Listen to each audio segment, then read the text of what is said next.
BYU's got a nice mixture of experience as well as transfers on the back end of their defense. How good can the defensive backs be for BYU this season? We're digging into that and also looking back at a big win for BYU in 2020. You are Locked On Cougars, your daily podcast on the BYU Cougars, part of the Locked On Podcast Network. Your team every day.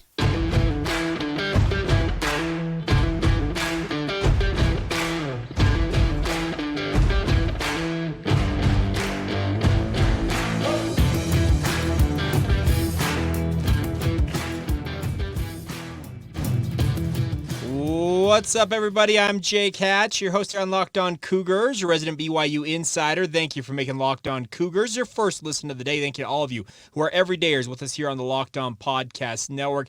A lot to cover ahead on today's show, but a quick reminder that we are your original daily podcast focused on all things BYU sports. And a big thank you once again for all your support, whether you're watching this on YouTube, listening to it via the various podcast services out there. Thank you for all of your support. Hope you guys had a fantastic Pioneer Day holiday. If you got to take the day off or if you had to work, etc., hope you had some time with family nonetheless. And nonetheless, hope you guys are having a great Tuesday whenever you watch and or listening to this. All right, we're continuing on here with our position group previews, and today we're going to talk BYU defensive backs. Now, safeties and cornerbacks are something that BYU, if you believe a lot of the stereotypes about BYU, it's a position that positions that BYU struggles to recruit elite level athletes at. And I'm not saying that this year's crop of defensive backs are unathletic or they're game-changing type guys on the back end of BYU's defense, but let me just say this. I think that this crop of defensive backs for BYU is far better than we, myself included, might be giving them credit for, because I think they absolutely could be part of a big resurgence here for BYU on defense. Now, obviously, they're going to have to make sure they understand what the defense is asking them to do in the new defense coordinated by Jay Hill. They're obviously having to go out and prove themselves capable of running the different concepts he's going to ask of them. The one thing in particular that I am wondering about with regards to this defensive back group, kind of the question that I hope to answer on today's show, is I think that the safety group is going to be very, very good, if not outright maybe one of the best position groups for BYU overall, whereas the cornerbacks have stocked themselves quite nicely with some talent, but how quickly can the guys, transfers and some other returning players, gel and work together, especially when it comes to running man press concepts, which is what some of the Jay Hill has promised will be part of his defense at BYU. So let's start off talking a little bit about the cornerbacks, because I think that this is a position group that BYU hopes can execute what they're looking for, and that is the ability to cover one-on-one. You have to be able to play man press in this defense. It's something that Jay Hill has used both at his time at Utah as well as his time at Weber State, and he's going to require BYU's cornerbacks, whoever ends up starting for him, to be able to do that. To boot, he brought in two of his guys from Weber State with him to BYU, both of them via transfer. First is Eddie Heckert, of course, a former All-American at the FCS level at Weber State, a senior, 5'10", 190 pounds. And Eddie, I had a great chat with him during spring ball, and you can tell he's very excited to be here and be one of the leaders for BYU's defense, simply due to the fact that he's got familiarity with how BYU is running their defense. His former teammate, Camden Garrett's doing the same thing, not necessarily as many accolades, but he's also a senior transferring to BYU. Both of these guys, Las Vegas natives. Garrett at 5'11", 181-pound corner. Both of them are going to be guys that other cornerbacks on BYU's roster, whenever something pops up that may not fully understand, they can look to both of these players and say, okay, what is coach asking of us here? So that's the nice part, is you have two established guys who have run this defense for the majority of their careers, if not all of them, and they can come in and really help other corners on BYU's roster understand the concepts.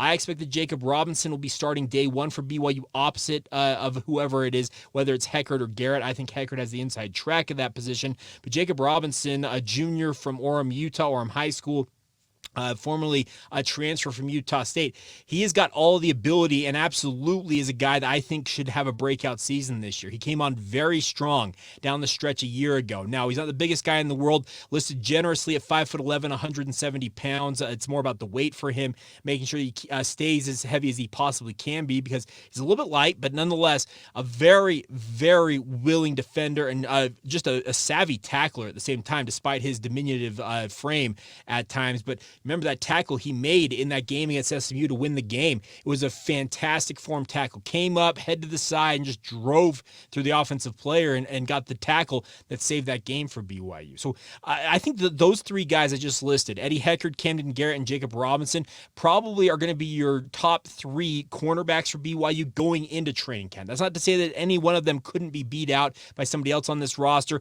I'm looking at guys on this list like Maury Bamba, who Maury is he's an Adonis, I guess is the easiest way to say it when it comes to cornerbacks.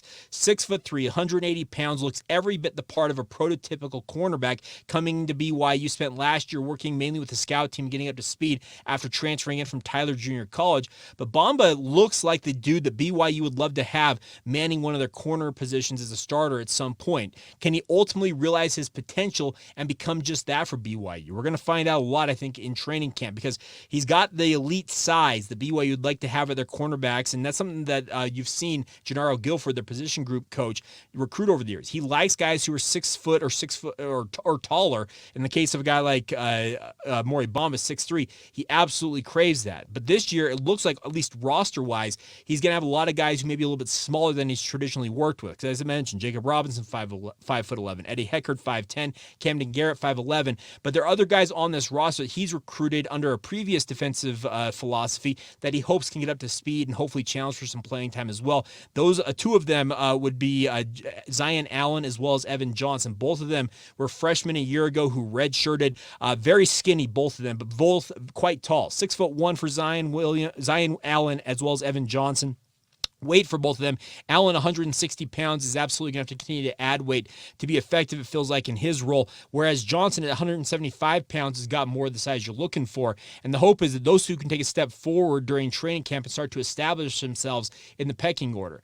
They also have guys coming in via the junior college ranks. Jaden Dunlap from Cerritos College has got really nice size at 6'1", 173 pounds. He has not made much of an impression so far for BYU, but the hope is that he will start to establish himself in training camp as well. But the guy I'm most excited for personally is a guy that I thought had his moments during spring ball, and if he continues to build on them, I think he could find himself potentially starting at some point this season. That's Marcus McKenzie. Obviously, the son of former BYU running back Brian McKenzie, his twin brother, is on a mission right now, but Marcus returned from his mission in time for spring ball and showed flashes. Obviously, he was kind of knocking off some of the mission rust at 6 foot, 172 pounds, an absolute speedster at corner with very good size, speaking of McKenzie. And if he can start to really come into his own, he could absolutely be that third or fourth cornerback for BYU as soon as midseason, it feels like, if not out of training camp. So I like the combination of bodies here for BYU at corner, because I feel like you've got a nice blend of size, experience, and just potential amongst all of them. But the question is, who is going to make up that, essentially the top four? They don't really like to go much deep beyond the top four. Also, who will establish themselves as a nickel cornerback? Could that be an Eddie Heckard, where he moves inside ultimately and realizes he's a better player at that position, opening up a position on the outside for BYU's defense? At that nickel position, I could see any one of a combination of potentially a guy like Jacob Boren having a resurgent training camp after dealing with some injuries during spring ball this year. He has proven at times in past defensive seasons for BYU to be very, very good. The question about other guys include Dylan Flowers, a transfer from Southern Utah. How good can he ultimately become? Obviously, he has got an ability at 5'11", 180 pounds, and about having already played at Southern Utah, he's going to be looking to establish himself. Quentin Rice has dealt with multiple injuries during his time at BYU, but talking about the size aspect, Quentin Rice has got exactly what you want. 6'1", 195 pounds out of Las Vegas area.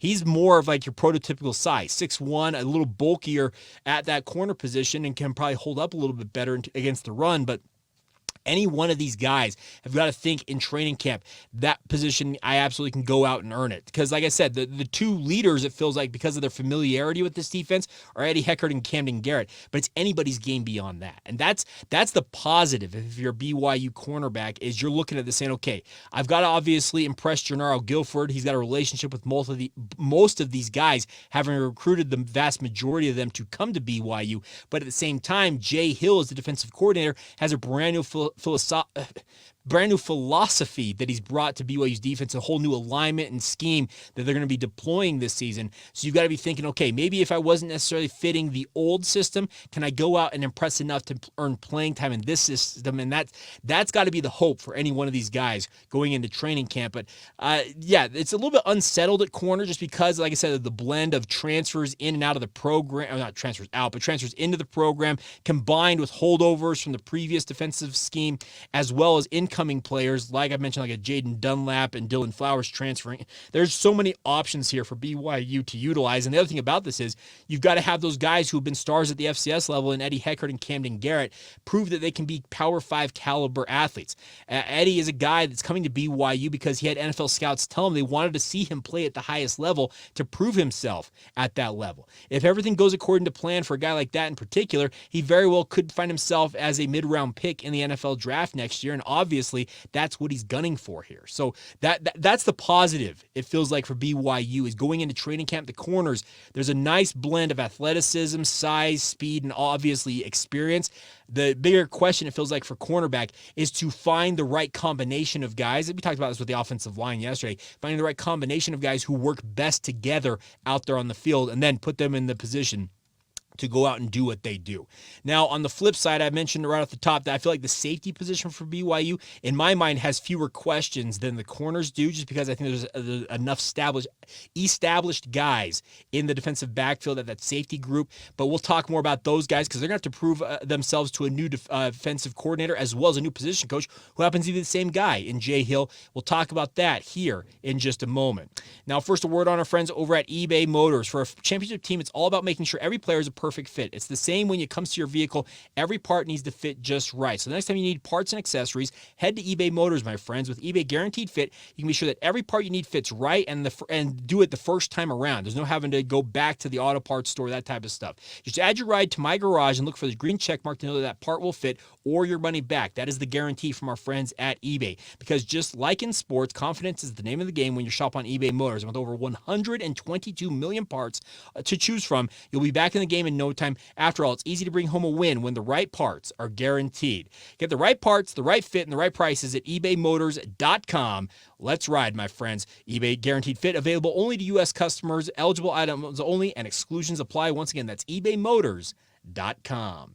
Thank you once again for making Locked On Cougars your first listen today. Thank you to all of you who are everydayers with us here on the podcast. Tomorrow, we're continuing on with our position group previews. We'll be done by the end of the week.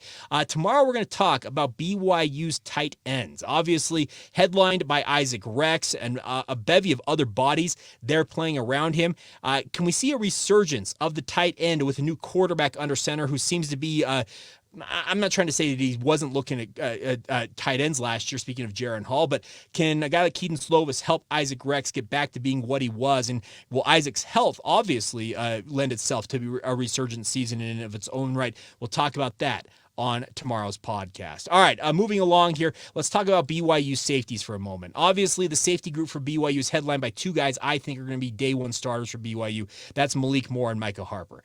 Both of them established guys, and when they've been healthy, have been absolutely rock stars for BYU on this defense. Micah Harper had a fantastic year a year ago. A little bit undersized height-wise for safety, but he plays the position. He looks bigger than he actually is.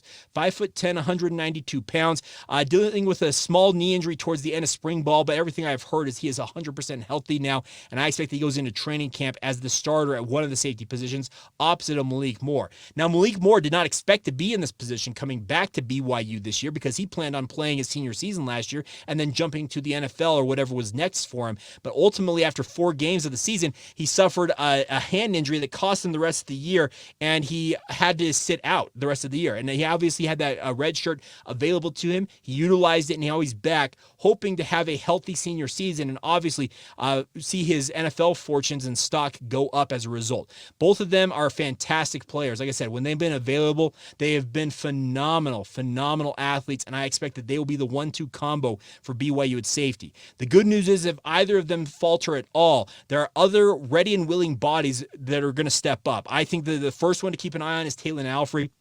A guy that unfortunately had that Achilles tear that when he got back from his mission, but has recovered quite nicely. He's got fantastic size for a safety at 6'3", 205. He's actually a guy that I thought at some point may ultimately, we had guys like Micah Hanneman make the move to linebacker this offseason.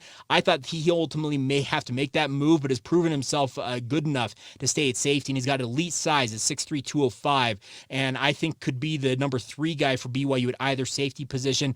And then beyond that, you have guys that are a lot of younger players who are going to be looking to establish themselves in training camp and obviously trying to establish the fact that they feel like they should be part of the rotation early on this season.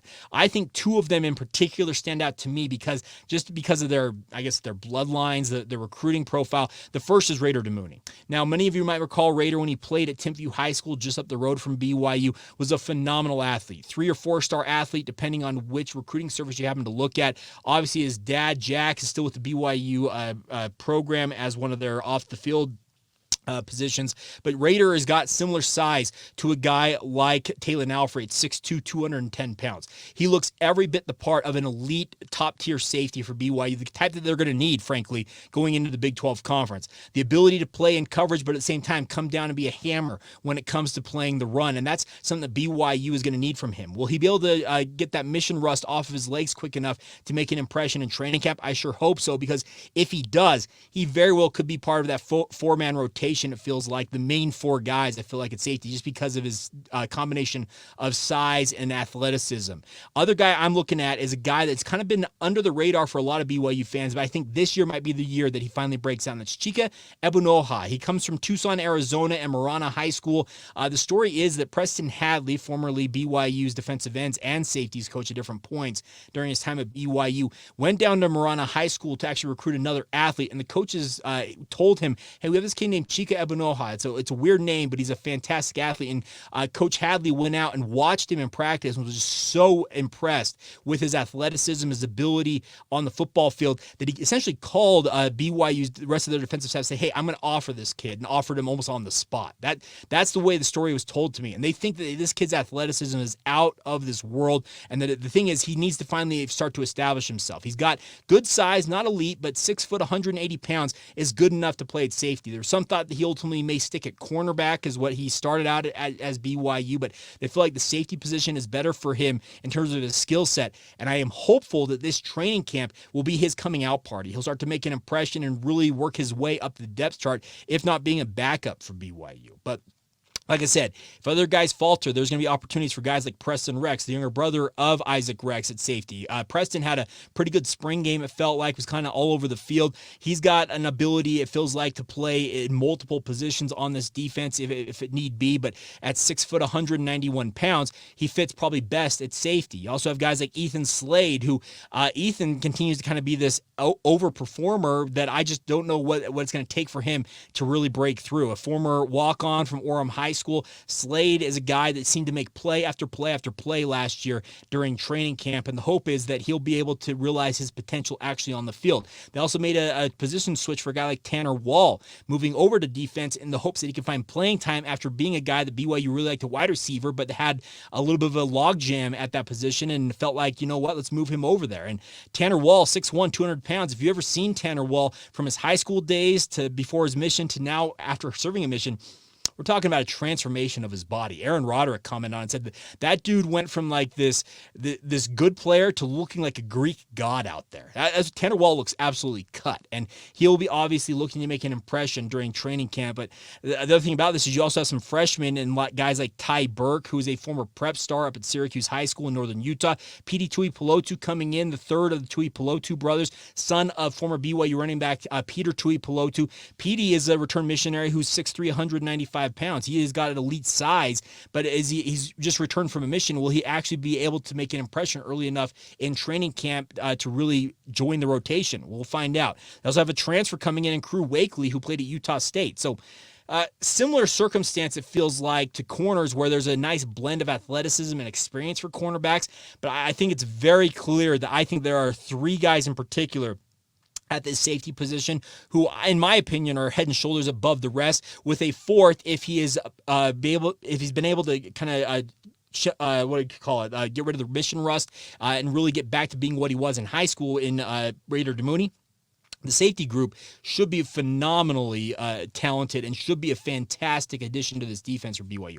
Obviously, every one of these guys is going to have to impress a new position coach. Obviously, with Jay Hill as a defensive coordinator, his position group he's going to be coaching are these safeties, and he's not an easy guy to please. Let's just put it that way. He demands a lot of these players that play for him, but he gets the best out of his guys at the same time. So that's the positive if you're a BYU safety, is you're going to be coached up, but at the same time, you've got to go out there and impress, because if you don't, he's not going to be afraid to tell you that. That's the thing about Jay Hill, is he just shows that tough love on the field. He is a player's coach through and through. He absolutely loves his guys, but he makes sure that he expects the most out of them and makes sure that they understand, hey, this is what it's going to require of you to play in my defense. So I'm expecting BYU secondary to be pretty solid this year. I'm not necessarily convinced, like I said at the outset of this conversation, that it's going to be elite in any way, shape, or form, but I am convinced that they have the opportunity to go out there and really show what they're capable of, and they're going to have to do that, obviously. This defense was so down last year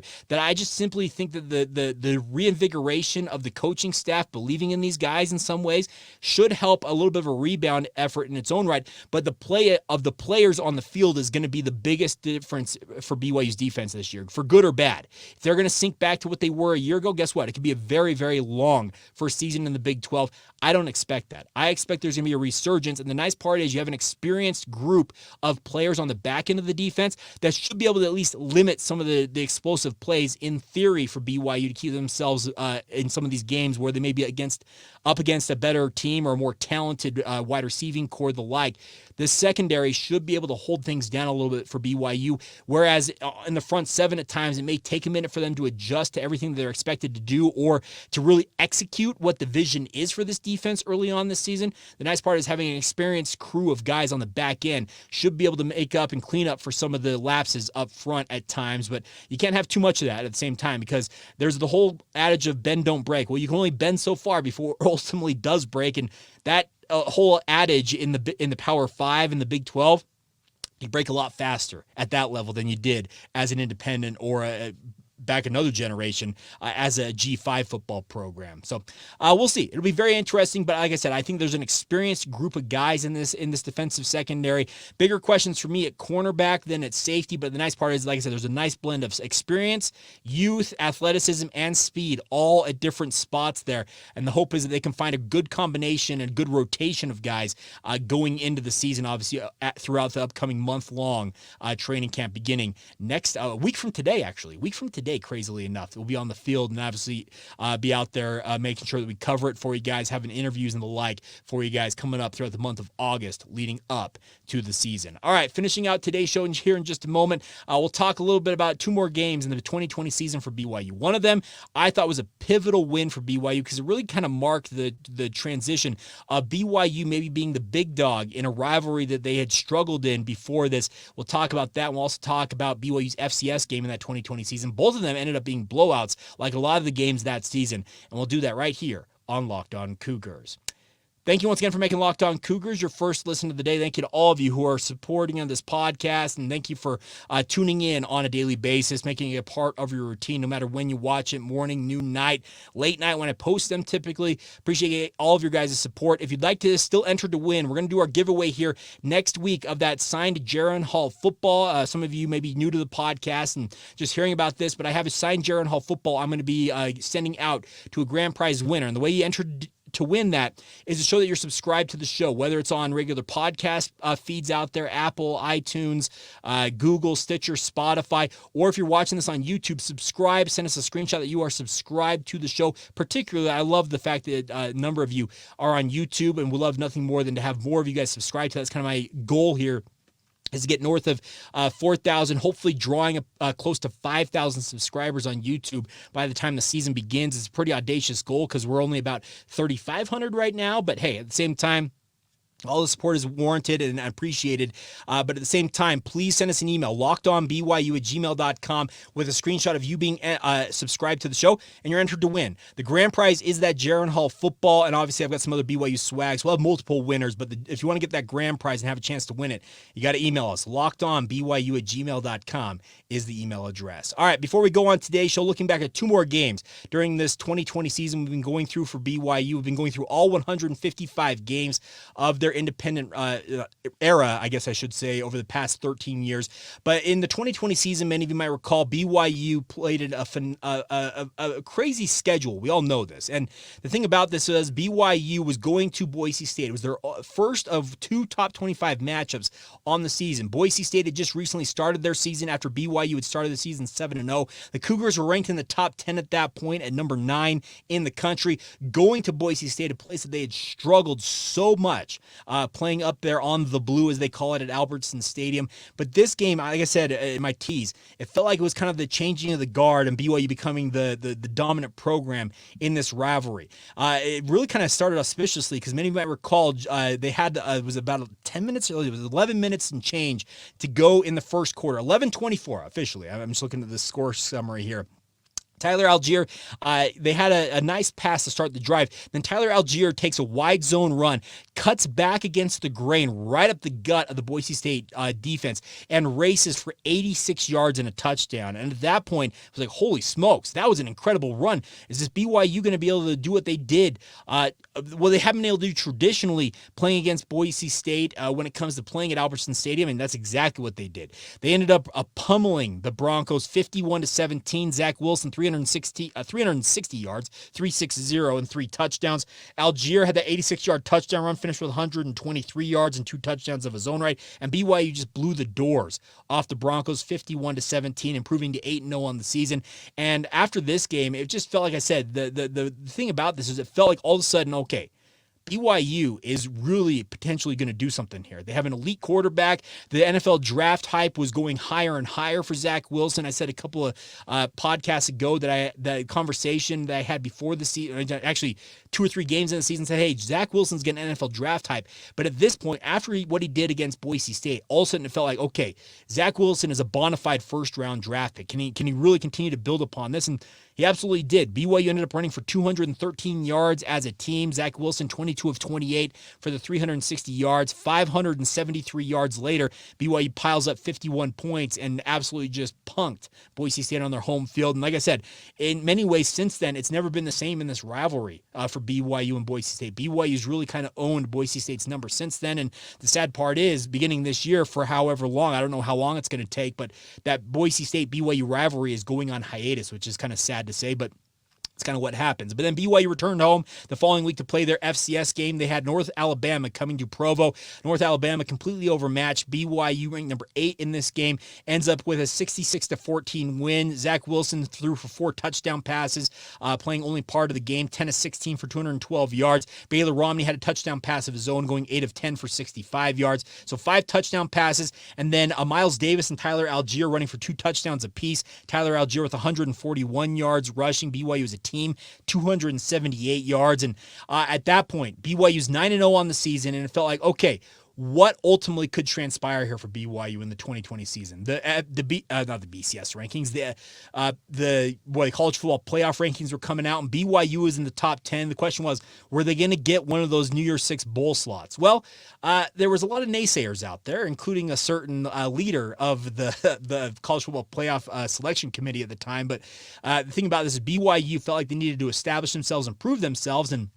we'll talk about a pretty pivotal game in all this coming up on tomorrow's show, and I think you guys know exactly what one I am talking about, and we'll get to that on tomorrow's edition of the podcast. So that's going to do it for today's edition of the show. A big thank you to all of you for your support, as always. Hope you guys are having a fantastic Tuesday. Whenever you hear this, please enter to win that Jaron Hall football as well as other BYU swag. Like I said, lockedonbyu@gmail.com is the way to enter, and please send that in now.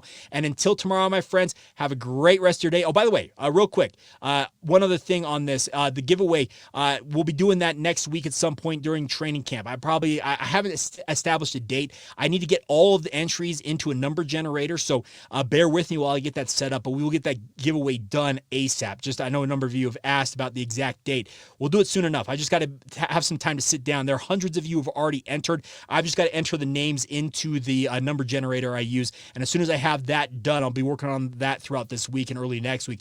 Once that's done, we'll get the giveaway done. But nonetheless, a big thank you once again for making Locked On Cougars your first listen today, and thank you to all of you for your support and being everydayers with us here on the podcast. Once again, until tomorrow, this has been the Locked On Cougars podcast. See ya.